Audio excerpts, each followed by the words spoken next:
Yo, what's going on, guys? Welcome back to Bullony Basketball. I believe this is episode 14 on the season. And I got to bring a special guest, my guy, the one and only Romp 2.0. How's it going, my man? What's up, bro? I'm excited to be here to talk some hoops. Yes, sir. It's been a while since we've talked hoops. I think it was last season. Was the last time we were talking. Obviously, you've been in some of the tournaments since, but yeah, and we'll have a mini game at the end. But we got a lot of stuff to talk about today. And the first thing that I think we're going to talk about is this big trade that just happened. Really, there were two trades. Unfortunately, we're not going to talk really about the Marvin Bagley one, but the Pascal Siakam trade, going to the Pacers for three firsts, Bruce Brown and Jordan Nwora. And so I just kind of want to ask you, I want to get your thoughts first. What side do you think won this trade? And with Siakam on the Pacers with Halliburton, how do you think that's going to work? Um, I think this is a great move for the Pacers because I believe they'll still have some money in free agency if they want to make a big splash. I seen Woj was kind of inferring that Halliburton was trying to recruit Paul George, which seems maybe possible depending how the Clippers do in the playoffs. I don't think is going to stick around, and you just got to hope that those picks pan out. But it seems like the Raptors are just making this move just because they want to get something, and they don't want it to turn into a Fred Van Fleet situation where Siakam leaves in free agency. But the fit with Siakam and Halliburton, I mean, the Raptors were bottom half of the league in 3-point percentage ever since Kawhi Leonard left and that championship team left. So Siakam's never really played with this much spacing. And also, Raptors this season were first in the league in fast break points. So he's going to fit right in with the, push it style that the Pacers play. Like he's going to be used to that up tempo game. And there's just going to be more spacing. And when they do collapse on him, he's going to kick it out to better shooters. So overall, I think people have been sleeping on Siakam's stats because he's been playing with terrible spacing and just like mediocre teams. And now the Pacers have another guy who can be a system within himself. You just give him the rock and he can, post up, draw attention, and I just think he'll fit right in. And Indiana's not going to attract free agents, so this is how they're going to get a star. So it makes total sense to me. Yeah, like I'm trying to think. I think the best free agent that Indiana's ever gotten is probably like David West or like the biggest one, and it's like doesn't really say a whole lot. But I guess like when you think about just this trade, in general, as you said, like the transition points that the Raptors get, on top of the fact that the Pacers are the best offense. Like, see, that was the thing for me that I feel like was huge because like they gave up Bruce Brown, who really hadn't been playing bad, but he hadn't been having like the season offensively that they probably hoped when they got him this summer. And obviously Jordan Nwora, like sometimes he plays big minutes, but I would say he's probably more so like their eighth or ninth guy on the team. Like he's not really kind of figured into like that core. But you add a guy like Siakam who can be like a 20, 25 point per game scorer. He can get out in transition, run the floor with Halliburton, who loves to push the ball up the floor. And then he adds something defensively, too. Like, I know Bruce Brown's a solid defender, but Siakam adds like more size, more length as well. So I think that that's good, especially because the Pacers, that was their biggest problem. It would have been interesting to see. I think Woj said something like, originally the Pacers were trying to find a trade to get Siakam and OG Anunoby from the Raptors, like before he got traded to the Knicks. Like that would have been kind of interesting to see. I don't know if that would have like hurt their offense necessarily or hurt the flow or anything. Um, but I don't know. I think overall, like this team, I would say their ceiling. I don't know if they're as good as the top three in the East, but they could be the fourth best team in the East. Probably fourth or fifth is probably where they'll be. So the only thing is, as long as they can get Siakam on contract for the next couple years, but I don't know. I think probably fourth or fifth is where I would have them. I don't know. What do you where do you think they'll probably end up? Yeah, they're probably just behind the Sixers, Celtics. Obviously, the Celtics are first. And then I feel like the Bucks Knicks, and Pacers are on the same tier. And I think the Bucks are really going to struggle versus guards in the playoffs. Like I think Halliburton would have a crazy series against the Bucks with the way their defense is looking and having Malik Beasley as their main point of attack defender. I mean, Jalen Brunson's averaging like 35 points a game. And I think against the six guards can have a crazy series. So, I mean, their style is going to keep them in games if their offense is, if their offense translates to the playoffs. So I think they got a chance against anyone. I think the East is wide open besides like the Celtics, but I also think the Celtics are kind of overrated with what they're being talked about. Like obviously they're the best team in the league, but they're definitely beatable in my eyes. Yeah, it seems like, last couple of years, it seemed like they were so overwhelmingly favored in a lot of series. And obviously I think last year proved that it's hard to fully put all your eggs in the Celtics basket because like you're down 3-0 to a team that's the 8th Mm-hmm. seed, had a horrible season offensively in the Heat in the regular season, and then they almost swept you. Like I know they came back, but like that's pretty alarming for a team that was so good for most of the regular season. Um, but I mean, if you want though, we can kind of move on here to another team in the Eastern Conference. One of those teams that's currently in the pack there, and as you were talking about the Bucks with obviously Halliburton, and he's kind of torched them. There's other guards like Trae Young that have torched them and stuff, and just off the perimeter alone, like this team was really giving the Bucks the work the other night because they beat them by like 40, and that's the Yeah. Cleveland Cavaliers. They're currently on a 6-game winning streak, which is tied for the biggest in the league.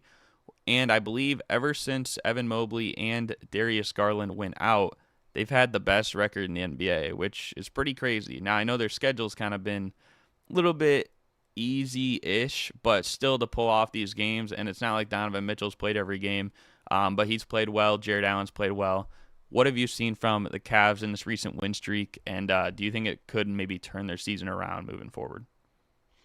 Yeah, it's kind of funny because when Donovan Mitchell got hurt, without him, Darius Garland was like 3-1, and now Garland got hurt, and all of a sudden they're going on a win streak. So I feel like that just tells you that the duo is great offensively, but also like having Garland and Mitchell kind of hurts your defense. And I think both of them try defensively, but they're just gonna have deficiencies because they're smaller guards, and also they have such a load offensively. Plus, at times when Garland and Mitchell are together, it's like, okay, should I cook or should you cook? It doesn't feel like they have like great chemistry. They can't really play off of each other too much. The meta, I guess you could say, in today's league is just, getting your best player to be a guard and then getting another big so they could work together in a two-man game. Mm. Because even the Celtics at times, there's been debates in like the Boston world, like, oh, can Tatum and Brown even play next to each other because they don't really play off of each other. Um, and if they didn't have as good of role players, I think that would have been more of an issue and would have been talked about more. But the Cavs are playing nice overall. They definitely have had an easy schedule, but they have more shooters this year with Strus and Niang. I mean, Niang just had 33 points. Shout out to my boy Niang. But yeah, I think they're also like in the second tier of the East. They can definitely upset someone, but I don't think they're in the first tier of the East. Yeah, I think kind of the same thing here. Now, I will say, I think before this Siakam trade, I would say that they still were probably the fourth team in the East, which I know a lot of people bank on Miami. I just don't know if they're going to be the same team this year. And yeah, every year in the playoffs they do show up, but I don't know. I think like just with Cleveland, they have a big four that if they're putting it together and they're playing to their potential, like defensively, they should be one of the best teams in the league. And then you have an offensive tandem that's perfect. You know what I mean? And you even mentioned like with their backcourt defensively, I do think both of them actually have been better this year. I know like Mitchell's up there for like second steals per game, but I think actually Garland's been a little bit better defensively too. It's very reminiscent, I would say, of like when I'd watch like Brandon Jennings and Monte Ellis, and like it's like your turn, my turn. Like both of them could score at an electric level, but and they weren't necessarily bad defenders, but like they were pretty undersized. Like both of them were really like 6'2" or shorter. So it almost feels a little bit like that. But what I would say is that like so far they've been making it work. I know they've had kind of an easier schedule, but even in that schedule, they've still beat the Bucks, even though it was without Giannis. But they beat the Bucks. They beat my Bulls, who had been playing well for a stretch. They beat the Jazz. They beat the Mavericks. So like, they've beat teams that have had kind of credentials over that stretch. And a lot of people thought like, all right, when both of them got hurt, it's time to trade Mitchell, time to start over, maybe fix up this core again because you had something it seemed like good going before that. And he's played better, Jared Allen's played better, and these other role players like Sam Merrill's played better, and Max Strus has had big games. You said your guy, Jorgis Yang, Sixers legend, he had a big game the other night. So, I mean, if they can just keep it up and maybe like stay afloat, you get these guys back, and it's just about finding the chemistry, I think, because one thing I will say is I agree with you. I think the chemistry is a little weird when they're all there because no one really knows what to do so that they can all fit in. They could all be happy with their touches or whatever it may be. But if they can figure that out, then I don't see why this team couldn't be at least in the second round of the playoffs, Yeah, I agree with that for sure. I don't know if you wanted to move on here to the next topic, talk about a team that's kind of been on the other side of things, and they just lost the other night. 4 in a row they've lost now, and that is the Sacramento Kings, who, last year obviously the Kings basically came out of nowhere, but it seemed like the Sabonis and Fox pairing was really great. And obviously this year it's still been really good, but now in the last couple weeks they've slid from basically like 4th, 5th range. Now they're in 7th, and they're only a half game up on the 8th-seeded Suns. I know they've kind of had a hard schedule. One of their 4 losses recently came against your Sixers, but what do you make of the Kings right now? Because obviously, like Mike Brown, even after I believe it was the Bucks game, like, and he was frustrated, like in the press conference. Yeah, I mean, it could be a whole different tune if they just, close games that they should have won. They were up against the Bucks late in the fourth quarter. I mean, it was like a 22-point lead they had against the Suns, and they blew that. So it's like, just take care of your business. But at the same time, I mean, Tobias Harris was locking up Sabonis, and that kind of scares me. And you saw what happened to him in the playoffs last year versus the Warriors. So I'm kind of losing hope in Sabonis. He's a solid regular season player, but if you get physical with him, you can take him out of his game. And he's a lot of their offense with the dribble handoffs and stuff like that. And I just think Fox at this point has way too much of an offensive load on him. He's capable of carrying, but also it's just not going to be sustainable. And they're not going to be serious until they actually, get some solid two-way forwards and things like that. So their defense is still an issue. And also I think Sabonis, even though he's putting up great numbers, I don't know. I just don't believe in him in a playoff setting at all. Yeah, I agree with you there. I just feel like Sabonis is one of those players that it feels like his stats are a little misleading because if you saw like when they played Detroit and when they played Charlotte, this guy was putting up like almost 30, 35-point triple doubles back to back. Then you see how he's played the last couple games and still has put up numbers. I think one of them or two of them maybe he even got a triple double in, but it just doesn't feel like the same impact that he's leaving on the game. You know what I mean? And like maybe that's kind of like what you saw in the playoffs because like, oh, well, now they're playing a team like the Warriors who, they've had to play in playoff scenarios for the last 8 years basically. And like they know how to adjust when a team is playing to this style. And that's why some of the games Kevon Looney really outplayed him. So like, I don't know. I just feel like with Sabonis, like it's really hit or miss, but a lot of the hits come against maybe the lower teams. Like I'm sure you even saw the memes like when they called Joel Embiid, they said he's Pistons Wizards man, right? Obviously he shut up that narrative, but like it almost feels like that's Sabonis. You know what I mean? Like that's basically like what he is. Yeah. Um, and it almost like kind of skews the stats. What I will say though with the Kings, because they just lost to the Pacers the other day, no Halliburton, obviously Siakam hadn't even played yet, and then those other three games, but they're on a stretch right now where they have like 12 of 14 games on the road, and the game they just lost the other night was at home, and their next game is on Monday against the Hawks. So that game on January 22nd against the Hawks, I think they need to win. Because if they don't win that, they're playing against the Warriors, the Mavericks, the Grizzlies, the Heat, the Pacers, the Bulls, and the Cavs all on the road after that. Like that could determine their season because they're not going to have another home game till the trade deadline day. I don't know. Like, and I feel like they probably need to make a Mm-hmm. trade too. But I don't know. I don't know. What do you think about that? Is like I don't really know what trade is out there for them. So it's like it's pretty tough. I think they're in a tough position. I mean, OG's off the board, Siakam's off the board. I guess they could go for DeJounte Murray, but I don't know. That doesn't really move me. So I just think they're going to be in the middle of the pack in the West, and they might fall off if they keep losing games they should win, especially after the trash performances they put up against the Suns and the Bucks, not ending those games when they were so winnable. Mm, yeah. Well, we'll have to see what happens with the Kings. But we can progress here and talk about another team who's been playing really well. I know I talked about them I think like 2 or 3 weeks ago, but that's when they were starting to break out. Now it looks like this team is legit, at least for the time being. Obviously, I'm sure after the trade deadline, this could be a completely different team, but that is the Utah Jazz.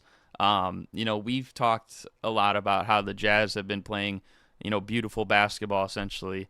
And just overall, like what do you think is this ceiling for this Jazz team, assuming it's how it's constructed right now post trade deadline?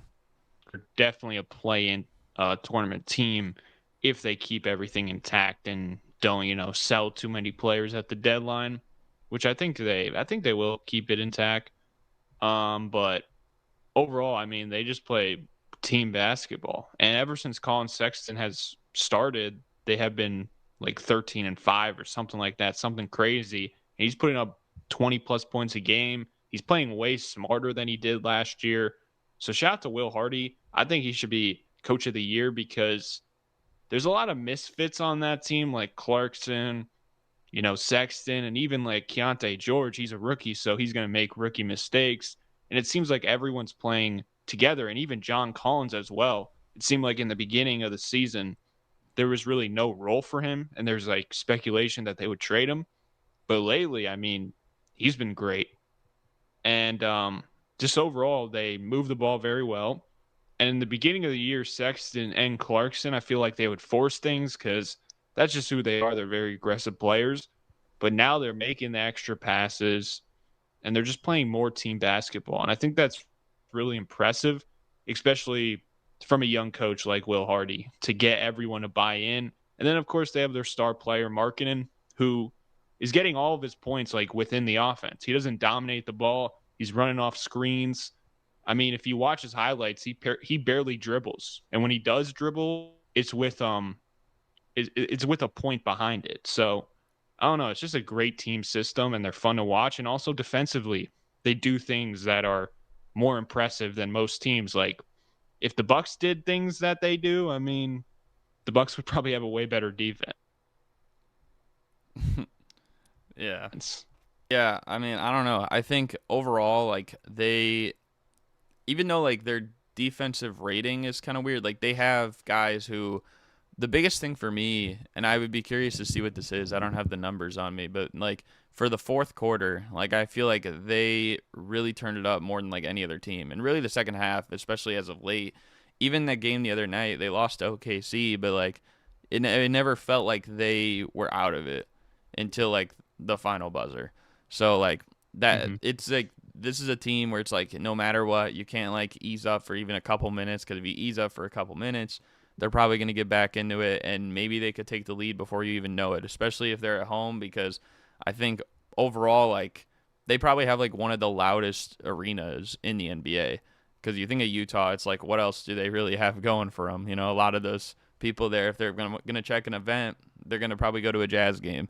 And so, yeah, I think like overall they found the right lineup. I mean, when Markkanen came back, like they really started flowing. Colin Sexton is really, I think he's had back-to-back 30-point games now, which like that's I think more than he had in any other game he had with the Jazz last year and before that earlier this year. Clarkson back in that six-man role. Um, and as you said, like John Collins too, it's so interesting because like I didn't think it was gonna work with him kind of like running as the starting center, but it really has. And like you still got other guys like Walker Kessler and Keontae George that you can put in any little lineup you want to. So like having different options, like I forget some Jazz fan said like it's nice to have multiple options this time and like not have to bank on like one thing going right or else like we're done. Like that's what they said. They said something to that extent like the other day after they beat, I think it was Indiana or the Lakers or something like that. But yeah, so like I don't know. I think and Will Hardy, as you said, probably won't win Coach of the Year, but I think he probably should be like top three, top five, somewhere in that running. Once again, and I would like to see him. If the Jazz did like maybe bolster this team in one way or another down the line or something like that, and he was actually coaching maybe a more talented core, like I think Will Hardy's coaching talent would be on better display. Yeah, Yeah, I agree. but anyways, yeah, we can move on. Could talk about your guy Joel Embiid continuing his dominance throughout the season, and just I think it's been like 2 months now since the last time he dropped under 30 in a game this year. I was checking, he's only had like 4 or 5 games this year where he's dropped under 30 points, and his lowest game is 20 points. Like, that's pretty insane. I don't know how many seasons in history are like that. You know what I mean? So, just overall, like, he's been dominating for like 2 months now. From the scoring department, something we haven't seen probably since James Harden in 2019. And also just rebounding, playing high level defense. Even like coming off the injury, instantly coming back and like making the same impact like he never left. What have you seen from Joel Embiid in terms of continuing his dominance this year for your Sixers? I mean, it's ridiculous at this point. And somehow he got even better than last year. His assist numbers are up. His points are up. He's making a case for being he's having one of the best mid-range seasons all time that I've ever seen. The Sixers are 23-6 with him this year, which is pretty insane. Obviously you can nitpick, can he do this in the playoffs? But I think more often than not, a lot of his production dropping off is injuries. Also playing next to guys like Ben Simmons, and he definitely needs to play better in the playoffs. Don't get me wrong, but I think if he gets a healthy run with the system they have, and I also think like the starting unit for the first time feels like they just know what they're doing. They know their identity. Everyone knows their roles. Everyone's bought in, and they're cutting. There's movement. And I think if they figure out the second unit, like the lineups with just Maxey and Tobias and bench players, and then Embiid with bench players, if they can get another addition there, like a Bogdanovich who can run a two-man game with Embiid, so you have an identity and the offense flows better. Because defensively, I'm pretty confident in Nurse and Embiid because they're playing very physical. I think they're like the second defensive rating, which is pretty crazy because Embiid was out for a long time. I'll be another who can go up against Butler and Tatum and all of them. You can find someone cheap. I really don't think they need a big move at all. What they need is Embiid to stay healthy and take that next step in the playoffs. Yeah, I mean, at least for that, I think that's the biggest thing. Obviously, is the playoffs, and it's a little unfair though, because like I hear all these people like I'm sure I don't know if you heard like Stephen A. the other day, where he was like constantly talking about Embiid's got this and that, but then he's like he's 0-5 in the second round of the playoffs, and like no one's gonna take him seriously till then. Like right now we're in the regular season, you know what I mean? Like so just appreciate what he's doing, because 2 months straight of 30-point games is not something you see every year. Like, you haven't seen that from anybody again since James Harden. And when James Harden did it, they were comparing him to like Wilt Chamberlain, right? So maybe two instances where this has been done in the last half century. So that's why I think it's really impressive. And as you said, like 23-6 in games with him this year, like that's, I think, like a 79% win percentage. So that'd be the best record in the league. Like, and you just think about like, oh, they lost Harden, like they're gonna fall off a cliff. Like, people thought like the Sixers team, oh, they're done. The process failed. Well, they're still up there competing with Boston and Milwaukee, and they're considered a top 3 team in the East. Like, they're not considered in that bottom group. I'm sure maybe some people that are haters probably put them there, but like I think the consensus is that they're up there with Boston and Milwaukee for like the top team in the East. And I would be interested to see, like, right now, if a playoffs happen in the second round, they'd play Milwaukee. They've never played Milwaukee in this era, like, at all. Like, we've never had an Embiid versus Giannis playoff series, and obviously, as you said, like, they have been having problems stopping guards. So I think if there's any series where Tyrese Maxey, I know there's a lot on his shoulders too, where it's like, like maybe people think, oh, he's going to see different defensive pressure in the playoffs. Like, if there's any series against a top team where Tyrese Maxey could probably go off, I bet it's that one. And that could be a problem for the Bucks. But at least for Embiid, like what he does, and he brings out kind of the best. He did this 2 years ago before they even made the trade to get Harden, in helping Maxey, and really Tobias was playing like to his best ability, I thought, with the Sixers at that time, and just like his ability to like draw a double team, kick it out, passing out of the post, and that's one of the things that he did really well, and he's continued to do that well. And now you're seeing, like, obviously Maxey's even a better player now. Tobias Harris has played his role, and like as you said, Nick Nurse has kind of had everyone where they're supposed to be, and just overall, like, there's a ton of guys like in the mix of like Patrick Beverley and Nicholas Batum. I know that's that's your guy right there, Nicholas Batum. Robert Covington or Marcus Morris has even had big games when everyone said he's finished. So I don't know. I think like this team has probably. Actually, not probably. This team has better vibes on it than any team that was coached by Doc Rivers for the Sixers. And because of that, especially with some people putting them in that top tier, even though they're going to count them out, like probably compared to Boston and Milwaukee, I think that only makes it more in their favor, because there's a lot of pressure on the Bucks because they made that trade for Dame. There's a lot of pressure on the Celtics because they made the trade for Holiday and Porzingis. And I don't think there's as much pressure on the Sixers. And so maybe they could take advantage of that. Yeah, I agree. And I think it really just comes down to just give Embiid one healthy run. That's all I ask, or relatively healthy.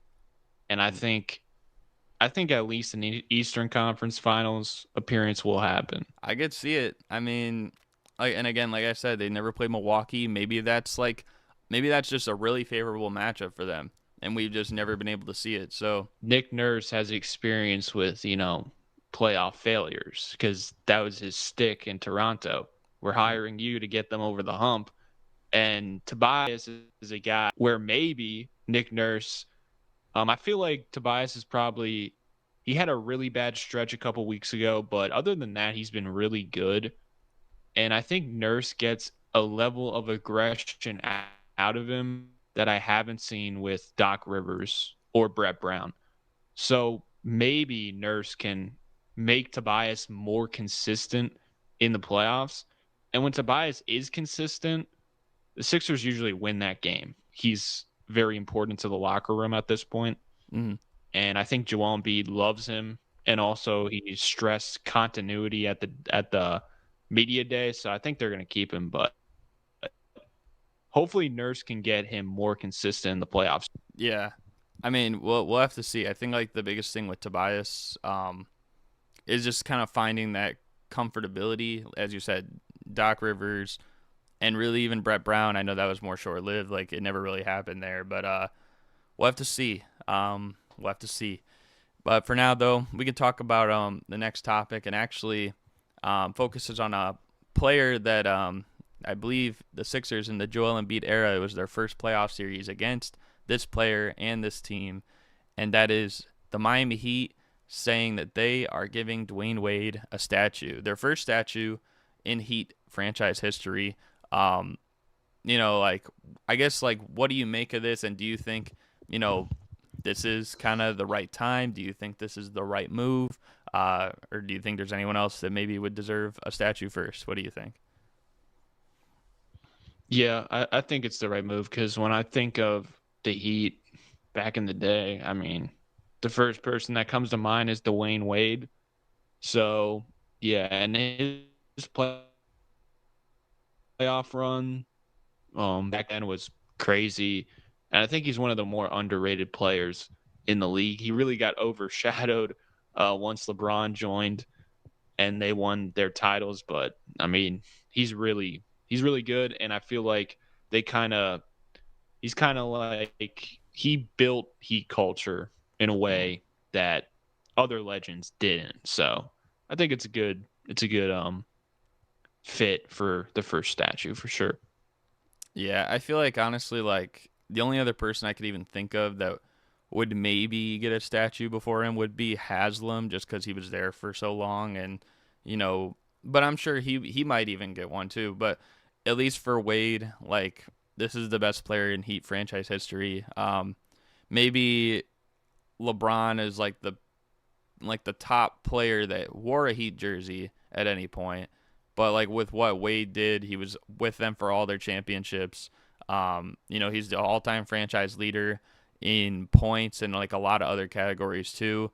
I feel like you kind of have to reward him here. I know he did leave and it left like a sour, I guess, taste on like Pat Riley's mouth and stuff like that. But it seems like they hashed it out pretty quickly, and that's why he was back on the team like literally less than 2 years after. But yeah, I think it's definitely fitting. And like you said, like one of the more underrated players, he definitely got overshadowed. I think when LeBron joined, like people forget too, like he had, the first championship in 2006. He was insane in the finals. And he even had moments like after the big three, like when he went up against like that purple shirt guy, like with the Hornets, and he was like talking smack to him on the sideline. So he definitely has the most memorable moments in Heat franchise history. So him getting a statue, I feel like that's only really fitting. Um, but yeah, I guess only other thing I'll ask you on this is what other players do you think might get a statue for the Heat down the line? Um, Probably there should be like a big three statue. I think that would be cool. I think Haslam should get like a statue in their locker room or like in their practice facility, not for like the public, but like because he kind of represents Heat culture in a big way. So I think he'll probably get a statue or some type of recognition where the coaches will be like, "Look at this guy, he's Heat culture, unselfish, practices hard and all that stuff." But I think a big three, like or like the LeBron James and D Wade lob that the famous picture of D Wade and LeBron when they're doing the lob and Dwyane Wade's looking at the camera. That would be cool, but I don't know. I don't know other than that. So I think I forget like when Haslam, they said he was gonna get his jersey retired. They said they should just like hang up his like seat in the rafters for where he sat on the bench all those years and stuff like that. Like it's just it's just crazy. Other than that, I mean, I think Shaq maybe Alonzo Mourning. But yeah, I mean overall, like I mean the Heat don't have like too many. I don't think like retired jerseys or even like statues like that, obviously, because this is the first one. So we'll have to see. But if you want, we can move on to the next topic, which focuses on two guys that really might end up with a statue, although they wore the same jersey number, and that's kind of the big complication here. And so Carmelo Anthony recently said that Denver has tried to erase his achievements when they gave Nikola Jokic his jersey number. Both of them wear number 15, and I feel kind of a certain way about this, but I'll ask you, like, do you think Melo is right in saying they tried to erase his achievements by giving Jokic his number 15? Uh, Not really. I mean, if I put myself in Carmelo's shoes, I'll probably feel a different way. Because he was like their first legend, I guess. But I don't think Denver really expected Jokic to be what he was, and I think it just got to the point where okay, we can't change it now, and yeah, I don't know. I think it's just association because I don't think Jokic even knew what number Carmelo wore. So I don't even think he knows who Carmelo Anthony is, to be honest with you. Like I would not be shocked. Um so yeah, I don't think and I don't think Carmelo's beef is at all with Jokic. It's with the organization Mm-hmm. for not, retiring it right away, I guess. Yeah. No, that's funny because I feel like it's funny because it's true. Like I'm sure at least like maybe when Jokic came to the NBA, I bet he didn't even know who Carmelo Anthony was. But yeah, I think I don't agree with Melo on this, mostly because it's like you think about Jokic. This guy was picked with the 41st pick, and then he didn't even play until a year after that, like with the team. Like I don't think anybody had on their radar when he was drafted. Oh yeah, that guy is gonna be a first ballot Hall of Famer. That guy is gonna be a multiple time league MVP, a Finals MVP, and like everything that he's gotten. Like nobody could have foreshadowed that, I guess. So, you know, Carmelo's great and it's pretty unfortunate. Like I hate though when stuff like this does happen. It's a little bit similar to maybe you could say like Giannis cuz Giannis has 34 with the Bucks and someone who had that before him was like Ray Allen.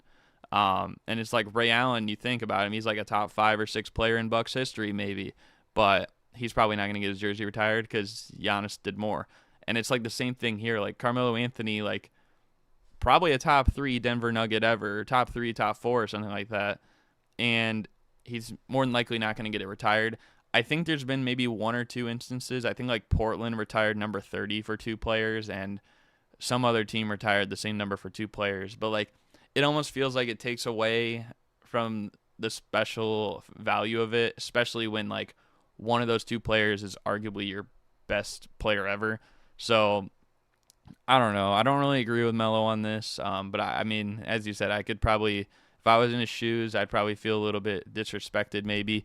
But just from the organization, not necessarily from Jokic, because he probably didn't know. There's people who, I think like when Rose first left the Bulls, I think Michael Carter Williams and Anthony Morrow that first season both tried to get number 1, and they didn't even like think twice about it at first because they're like, well, oh, like I wasn't thinking in my head that he wore this number, and obviously they weren't allowed to wear it, but that they were gonna take it originally.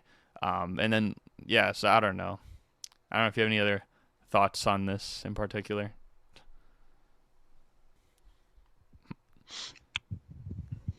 Yeah, you were kind of lagging, so Oh, my bad, my bad. We can move on to the mini game. Hopefully, I'm not lagging for you on the mini game. I know there's been a few times where you've been lagging yeah. here. If so, I can arrange for it. Like the 60 seconds might have to end up being a few extra seconds after. But we'll see. Okay, so how this is gonna work. Um, I've done this before, but obviously to explain to you the rules and anyone new who might be watching. So my guy Romp here, I'm gonna give him 60 seconds to answer 5 NBA related questions, and you're basically gonna have to kind of think like the average person, and like the top answers based on the surveys are on the board. And so, it could be a current or former thing, but I'll specify if it's current or former. If I don't specify, it could be anything all time. And I think that's pretty much it. If you're ready to hop into it. All right.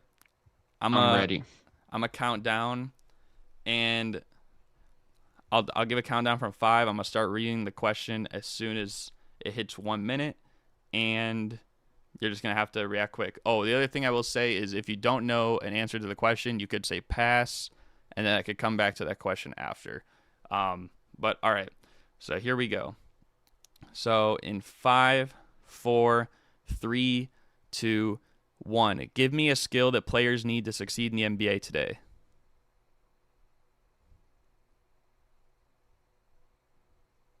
Shooting. Give me a current player that should be a first-time All-Star this year.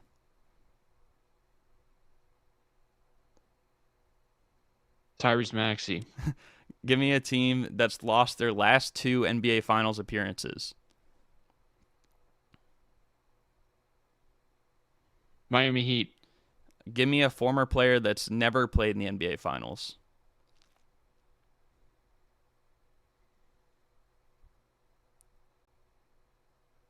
Carmelo Anthony. Okay, and give me someone who could be considered the greatest Philadelphia 76ers player all time.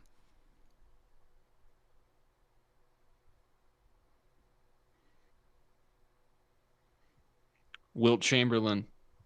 All right. Wow, you actually Even got though it he's in. fake. Wait, what'd you say? I said even though Wilt's fake, but Oh. Yeah. Yeah, that fake 100-point game didn't count, didn't happen. Well, we still got through all 5 in the time, which is pretty impressive. You actually made better time than some other people, and obviously we had the kind of like lag thing going on. So I'll tell you how you did. So the first one, give me a skill that players need to succeed in the NBA today. You said shooting. That was a really good answer because that was the number 1 answer. 30 points. Other answers on there were defense, ball handling, rebounding, passing, finishing, and effort. Which I feel like effort's more so like that's more so like, I mean, I guess it's kind of a skill, but it's a little different. But anyways, 30 points already. Great start. Now give me a current player that should be a first-time All-Star this season. You said your guy, your boy, Tyrese Maxey. And that was also really good. That got you 24 points. But that was the second answer actually on the board. With 1 more point was Jalen Brunson. That was the number 1 answer. But Tyrese was number 2. Paolo Banchero was on there. Alperen Şengün, Mikal Bridges, Victor Wembanyama got votes, and Scotty Barnes got votes. So, very interesting. So you got 54 points right now. Third question, give me a team that's lost their last 2 NBA Finals appearances, and you said the Miami Heat. That was a pretty good answer. That got you 14 points, and so that was, I think, the number 4 answer on there. This one had some weird answers, I'm not going to lie. So number 1 was the Boston Celtics, which is a little bit weird.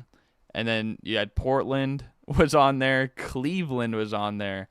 Miami. Then the Knicks. Then the Thunder / Sonics.